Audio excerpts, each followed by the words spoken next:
On peut dire que c'est une machine qui est un peu devenue folle. Dans les librairies, ils reçoivent énormément. Ils n'ont absolument pas le temps de tout lire, parfois même de sortir les livres des cartons. Cette année, la rentrée littéraire, c'est 459 nouveaux livres. On peut aujourd'hui faire des livres beaucoup moins chers que par le passé. Et donc, il y a beaucoup plus de livres qui sont produits. Nous avons dépassé en France la barre des 100 000 titres produits par an. Pour qu'un livre se distingue parmi ces centaines de nouveautés, pas de secret, il faut qu'il soit vu par un maximum de personnes. Évidemment, la maison va probablement surproduire dans un désir d'avoir des exemplaires disponibles au maximum, notamment pour ce type d'auteur dans les hypermarchés, c'est-à-dire dans tous les canaux de vente. Résultat de ce déferlement de nouveautés en librairie, quand dans les années 70, un libraire faisait 2 ou 3 fois par an des cartons de retour, aujourd'hui, les libraires font des cartons de retour quasiment tout le temps. Environ un quart de ces exemplaires produits et renvoyés à l'éditeur, c'est lui qui décide du destin de ces invendus. Deux choix principaux s'offrent à lui,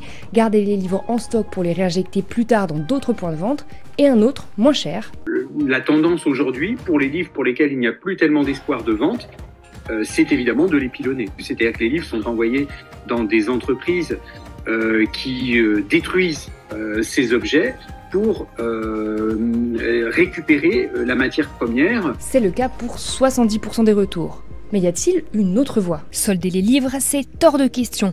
Les éditeurs refusent de faire concurrence à leurs livres neufs et d'exposer leurs échecs commerciaux. Mais deux voix s'élèvent pour proposer une solution inédite. J'ai rencontré Patricia et on a commencé à réfléchir à un projet pour s'insérer dans la chaîne du livre, pour prôner une sorte d'éloge de la lenteur, de prolonger la vie des livres. Depuis bientôt 2 ans, elles récupèrent donc les livres neufs avant qu'ils ne soient détruits et les revendent au même prix sur leur plateforme, pour l'instant en partenariat avec 18 éditeurs indépendants.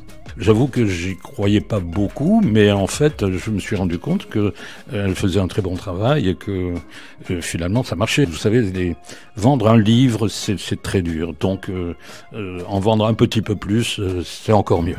Solution miracle au pilon, pas totalement. Leur formule fonctionne car elles ne choisissent que certaines pépites passées sous les radars avec un gros travail de marketing.